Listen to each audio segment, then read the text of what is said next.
여러분, 세상에서 가장 부모 마음을 찢어놓는 말이 무엇인지 아십니까?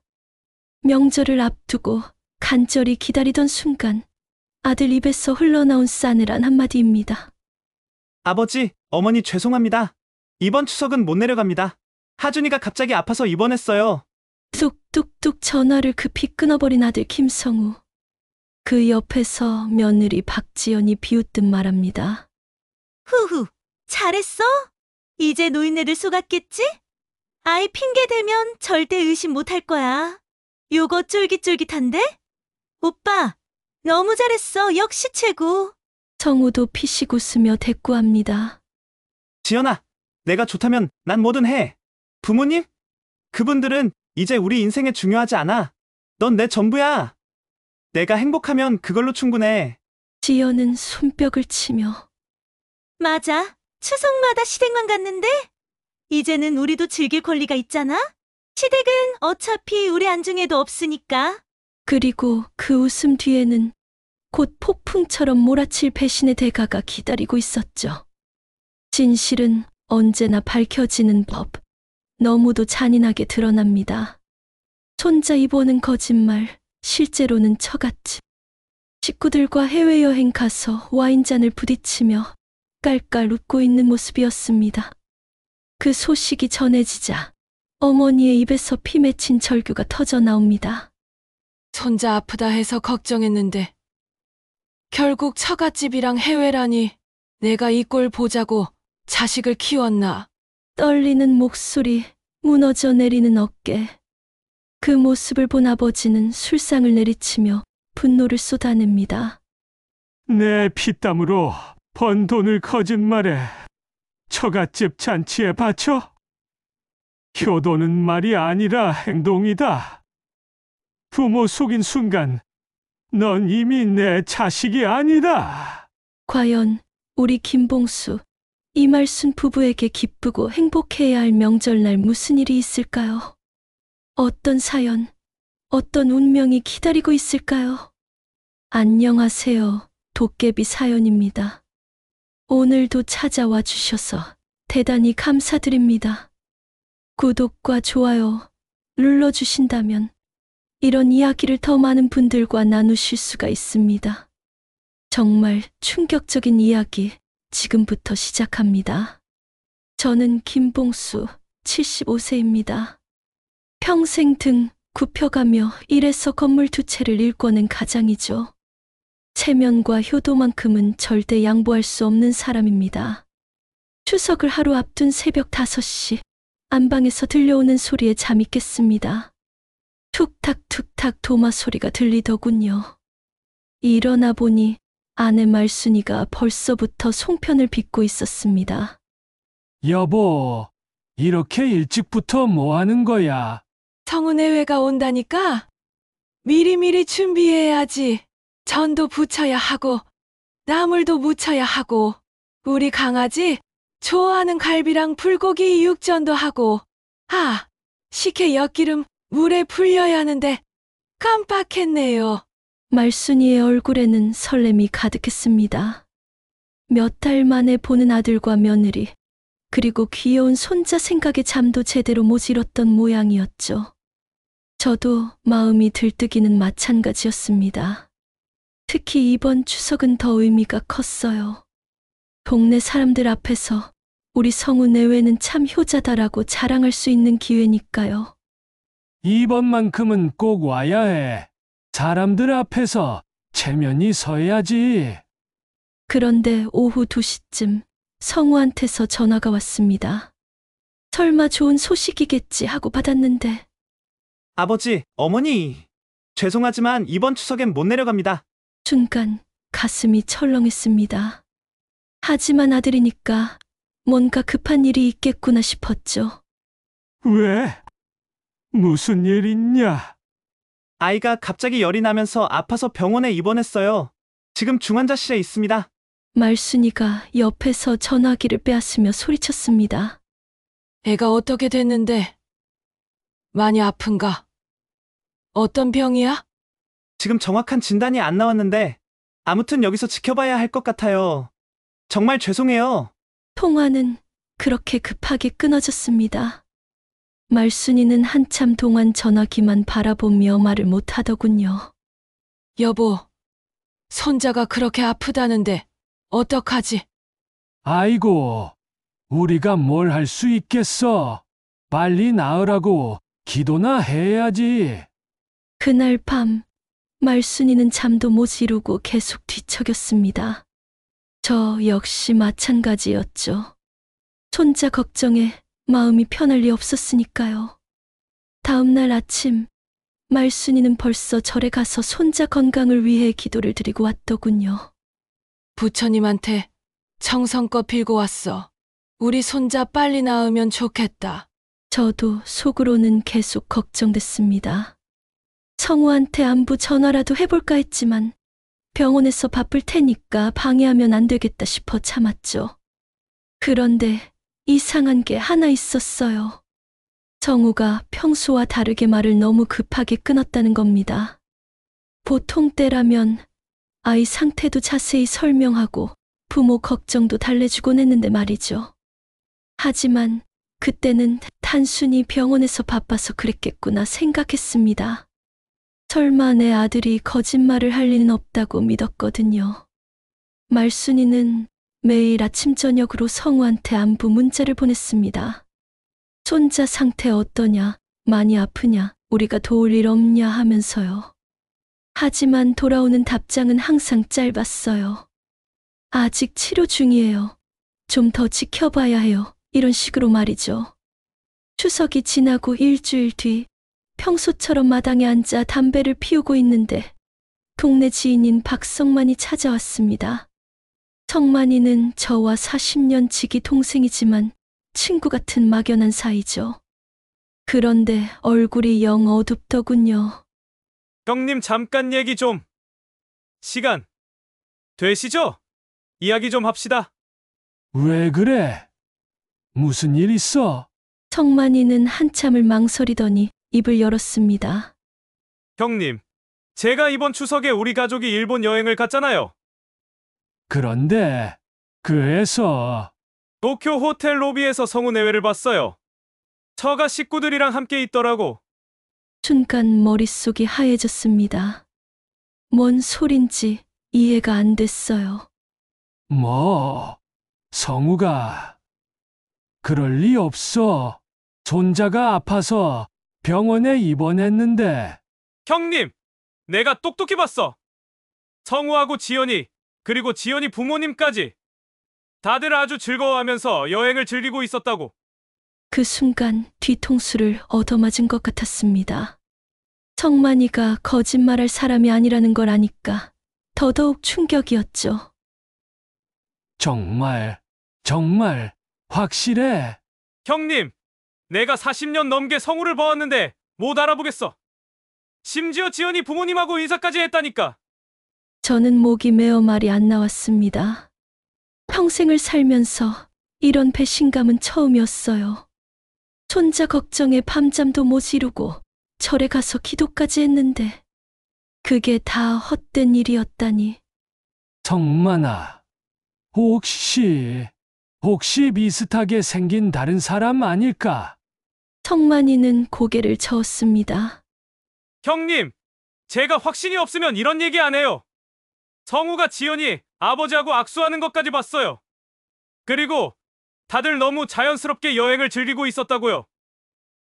그럼 언제부터 거기 있었던 거야? 글쎄요. 추석 당일에 봤으니까 아마 며칠 전부터 있었을 것 같은데요. 호텔 직원이 VIP 패밀리라고 부르더라고요. VIP 패밀리라니. 그럼 꽤 비싼 여행이었다는 얘기 아닌가요? 부모한테는 손자 아프다고 거짓말해놓고 처갓집이랑은 호화 여행을 간 거였습니다. 아이고, 내가 뭘 잘못했길래 이런 자식을 낳았나? 성만이가 안쓰러운 표정으로 저를 바라봤습니다. 형님, 너무 상심하지 마세요. 그래도 성우가 철들 날이 있을 거예요. 철든다고?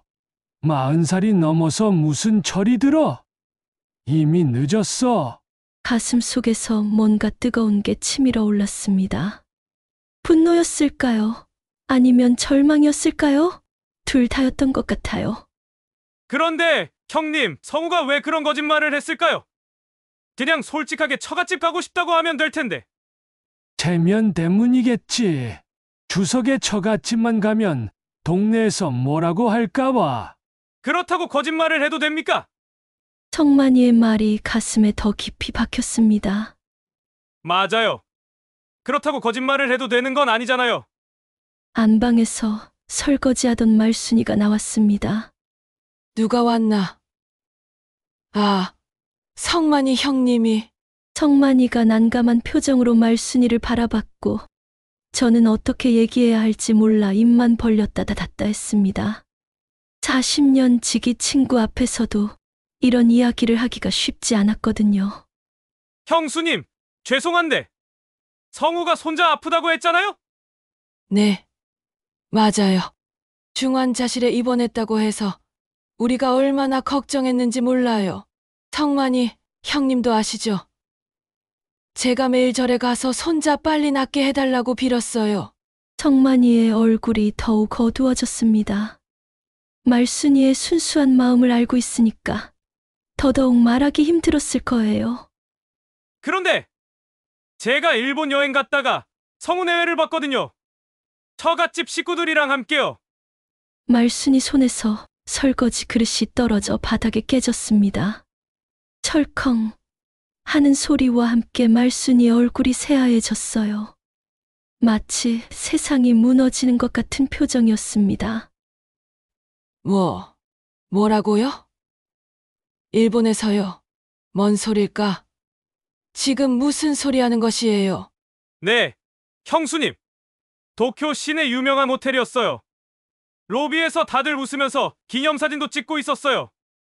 말순이는 벽에 기대며 몸을 떨었습니다. 그럼 손자는 아프지도 않았다는 얘기인가요? 요거 무슨 말도 안 되는 소리야. 형수님, 제가 거짓말할 이유가 없잖아요. 호텔 로비에서 다들 웃으면서 여행 즐기고 있었어요.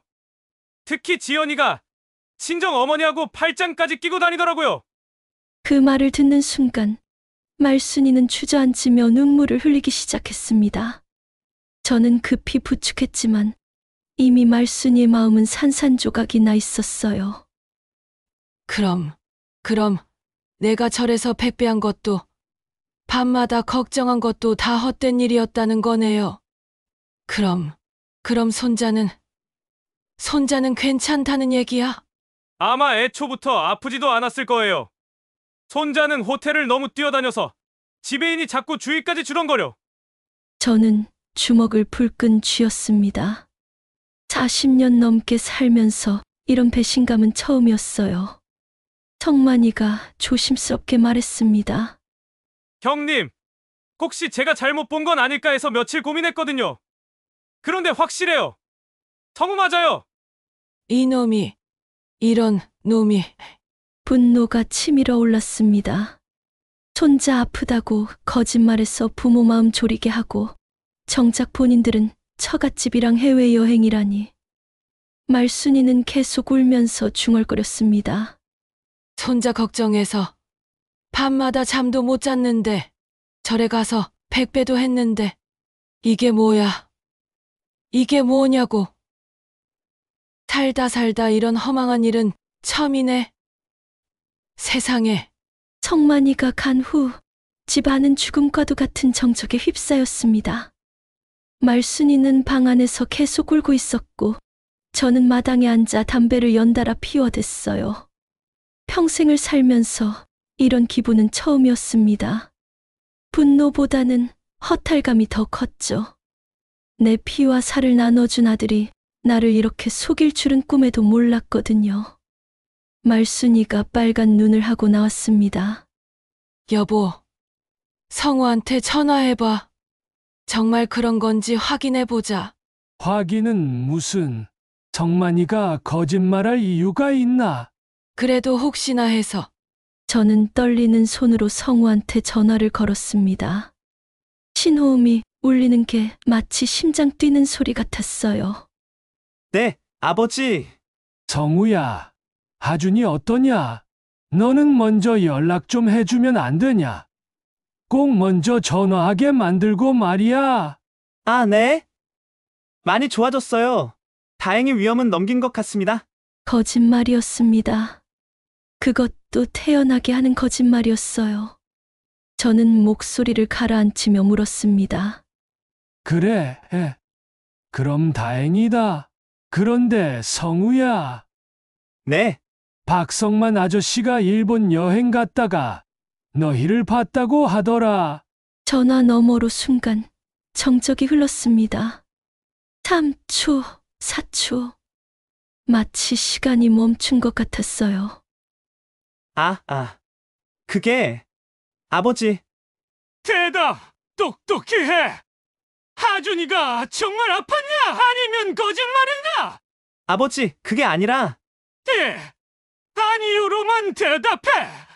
목소리가 커졌습니다. 40년 넘게 성우를 키우면서 이렇게 큰 소리친 적은 없었는데 말이죠. 죄송합니다. 그 한마디로 모든 게 명확해졌습니다. 정말로 거짓말이었던 거예요. 이놈아, 부모를 그렇게 속이는 게 사람이냐? 아버지, 설명할 기회를. 설명은 무슨? 손자 아프다고 해놓고 처갓집이랑 해외여행이 설명이 돼? 전화를 끊어버렸습니다. 화가 나서 손이 덜덜 떨렸어요. 말순이가 옆에서 물었습니다. 정말 거짓말이었어? 정말이요? 믿을 수 없고 믿기 싫으네요. 응, 거짓말이었어. 말순이는 그 자리에서 주저앉았습니다. 40년 넘게 키운 아들한테 이런 배신을 당할 줄은 꿈에도 몰랐던 거죠.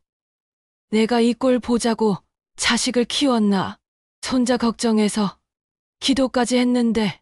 저는 분노로 술잔을 집어들었다가 바닥에 내리쳤습니다. 깨지는 소리가 마음속 분노를 대변하는 것 같았어요. 거짓말까지 해가며 부모를 속여. 내 피땀으로 키운 놈이 이럴 줄이야. 그때 딸 보라가 집에 들어왔습니다. 평소처럼 밝은 표정이었는데 집안 분위기를 보더니 얼굴이 굳었어요. 엄마, 아빠, 무슨 일이에요? 말순이가 흐느끼며 말했습니다.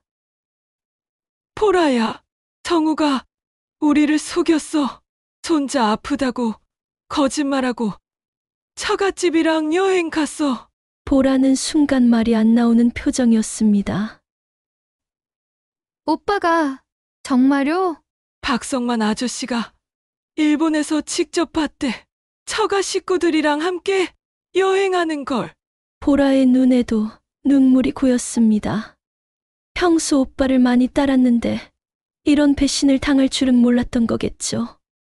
엄마, 아빠, 이제는 제가 있잖아요. 울지 마세요. 보라가 부모를 껴안으며 말했습니다. 그 순간 저는 깨달았어요.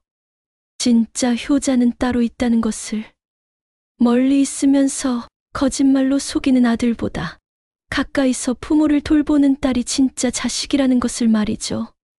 그날 밤 저는 잠을 한숨도 못 잤습니다.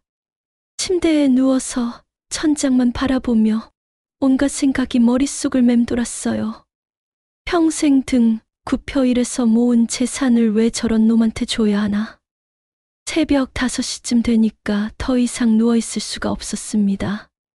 마당으로 나가 담배를 붙였죠.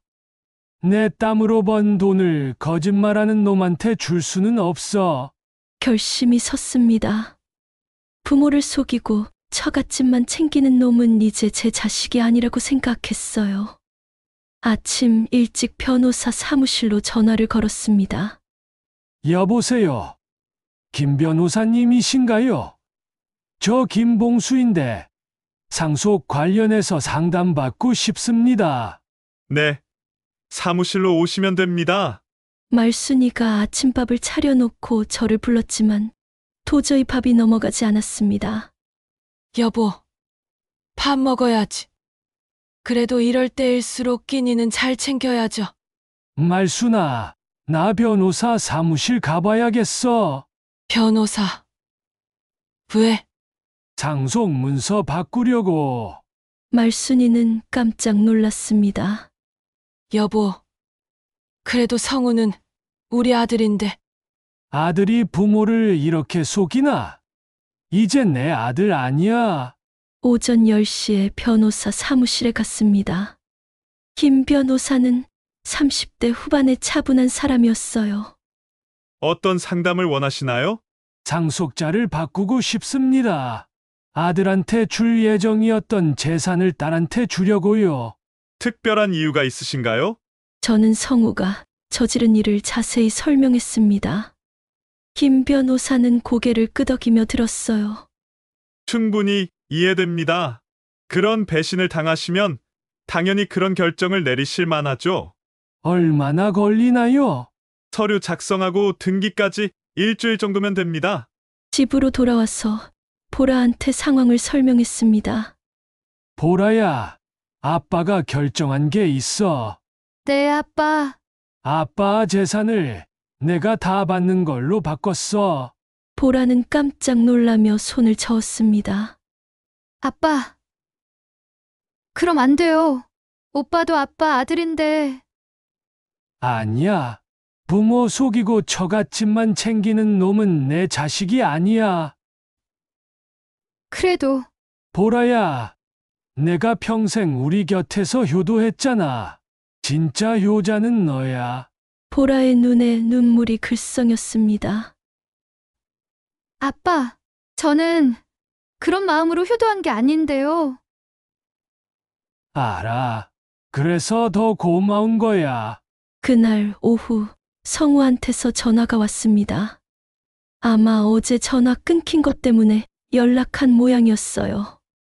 아버지, 어제는 죄송했습니다. 설명드릴게요. 설명은 집에 와서 해. 네, 내일 당장 내려와. 할 얘기가 있어. 전화를 끊고 나니까 가슴이 두근거렸습니다. 내일이면 모든 게 끝날 거라는 생각이 들었어요. 다음 날 오후 성우와 지연이가 집에 도착했습니다. 평소 같았으면 반갑게 맞았을 텐데 이번엔 마음이 차가웠어요.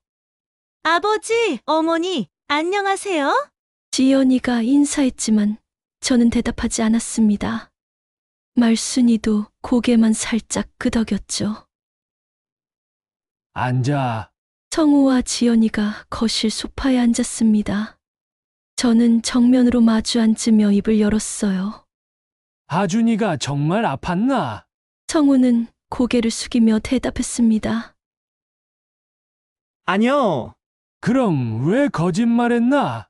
아버지, 사실은 성우가 말을 더듬거리자 지연이가 나섰습니다. 아버지, 저희도 친정에 신경 써야 하잖아요. 맨날 시댁만 갈 수는 없죠. 순간 귀를 의심했습니다. 부모를 속이고도 이렇게 당당할 수 있다니. 뭐라고? 시댁만 가족입니까? 친정도 똑같이 가족이에요. 지연이의 목소리가 커졌습니다. 전혀 미안해하는 기색이 없었어요. 성우도 거기에 편승했습니다. 아버지, 그냥 한 번쯤 그럴 수도 있잖아요. 처갓집도 챙겨야죠. 저는 주먹을 쥐고 일어섰습니다. 한 번쯤. 거짓말로 부모 속이는 게 한 번쯤이야. 아버지, 너무 심하게 받아들이시는 거 아니에요? 성우의 말에 저는 완전히 돌았습니다. 심하게. 손자 아프다고 해놓고 해외여행 간 게 심한 게 아니고 말순이가 주저앉으며 울기 시작했습니다. 손자 걱정해서 밤잠도 못 잤는데 절에 가서 백배도 했는데 그때 보라가 집에 들어왔습니다. 상황을 파악하더니 성우한테 소리쳤어요. 오빠. 내가 어떻게 부모님 앞에서 그런 소리를 해? 보라야, 너는 빠져. 빠지긴 무슨. 부모님이 얼마나 걱정하셨는데. 보라가 울부짖으며 말했습니다. 엄마는 하준이 걱정에 밤마다 못 주무셨어. 아빠는 담배만 피워대시고. 이게 사람이 할 짓이야. 지연이가 비웃듯 말했습니다. 아이고, 너무 오버하는 거 아니야? 그냥 한 번 안 온 것뿐인데. 한 번 안 온 게 아니라 거짓말한 거잖아. 보라와 지연이가 소리를 지르는 사이 말순이는 계속 울고 있었습니다. 저는 이 모든 상황이 참을 수 없었어요. 저는 안방으로 들어가서 서류 가방을 꺼냈습니다. 며칠 전에 변호사 사무실에서 받아온 증여계약서가 들어있었죠. 거실로 나와서 탁자 위에 서류를 내려놓았습니다. 이게 뭔지 아나? 성우가 서류를 들춰보더니 얼굴이 하얘졌습니다. 아버지, 이게 증여계약서야. 내 재산 전부를 보라한테 넘기는 서류지. 지연이가 벌떡 일어섰습니다. 아버지, 그럴 순 없어요. 저희 오빠도 아들인데. 아들, 거짓말로 부모 속이는 놈이 무슨 아들이야? 성우가 무릎을 꿇었습니다. 아버지, 제가 잘못했어요. 다시는 안 그럴게요. 이미 늦었어. 거짓말한 순간 넌 내 아들이 아니야. 목소리가 집 전체에 울려 퍼졌습니다. 40년 넘게 참아온 분노가 한 번에 터져 나왔어요. 평생 등 구표일에서 모은 재산을 왜 널 줘야 하나? 부모 걱정시키고 처갓집만 챙기는 놈한테. 지연이가 소리쳤습니다. 그럼 저희는 어떻게 살라고요? 처갓집에서 받아. 저는 증여계약서를 성우 앞에 던졌습니다. 내 재산은 날 지킨 보라에게만 간다. 내가 얻을 건 이제 처갓집에서나 받아라. 성우와 지연이는 말을 못하고 서로만 바라봤습니다. 아마 이런 결과까지는 예상 못했을 거예요. 보라가 저를 붙잡으며 말했습니다. 아빠. 그래도 오빠인데 보라야, 진짜 자식이 누구인지 이제야 깨달았어. 멀리서 거짓말하는 놈보다 가까이서 부모 돌보는 내가 진짜 자식이야. 말순이가 일어나서 성우한테 말했습니다. 성우야. 엄마가 너를 어떻게 키웠는지 생각해봐. 이런 식으로 부모를 속이는 게 맞나? 엄마, 이제 그만 가. 보고 싶지 않아. 성우와 지연이는 결국 아무 말도 못하고 집을 나섰습니다. 차 시동 소리가 멀어질 때까지 아무도 말이 없었어요. 저는 마당으로 나가 담배를 붙였습니다. 가슴 한편으로는 시원했지만 다른 한편으로는 허전하기도 했죠. 그래도 후회는 없었어요. 보라가 나와서 제 옆에 앉았습니다. 아빠. 괜찮으세요? 괜찮아. 이제야 정신이 드는구나. 저는 그냥 오빠가 다시 철들면 좋겠어요. 보라야, 사람은 쉽게 안 변해. 특히 저렇게 뻔뻔한 놈은 더더욱. 그날 밤 저는 평생 중에서 가장 편안한 잠을 잤습니다. 마음의 짐을 덜어낸 기분이었어요. 며칠 후 성우한테서 문자가 왔습니다. 아버지, 다시 생각해주세요. 정말 잘못했습니다. 하지만 저는 답장하지 않았습니다. 이미 결정된 일이니까요. 보라는 매일 부모님을 더욱 정성스럽게 돌봤습니다. 원래도 효녀였지만 이번 일 이후로는 더더욱 각별했어요. 한 달 후 동네 사람들이 물어봤습니다. 봉수야, 성우 요즘 안 보이네? 내가 자식 잘못 키웠습니다. 이제 보라만 믿고 살아요. 그래? 보라가 참 효녀더라. 네, 진짜 자식이 누군지 이제야 깨달았어요. 부모의 마음은 속일 수 없습니다. 효도를 외면한 자식은 결국 빈손만 남게 되는 거죠. 저는 그 교훈을 뼈저리게 느꼈습니다. 진짜 가족이란 혈연이 아니라 마음으로 이어지는 거라는 것도 깨달았어요. 멀리 있으면서 거짓말하는 아들보다 가까이서 진심으로 돌봐주는 딸이 더 소중한 자식이었던 겁니다.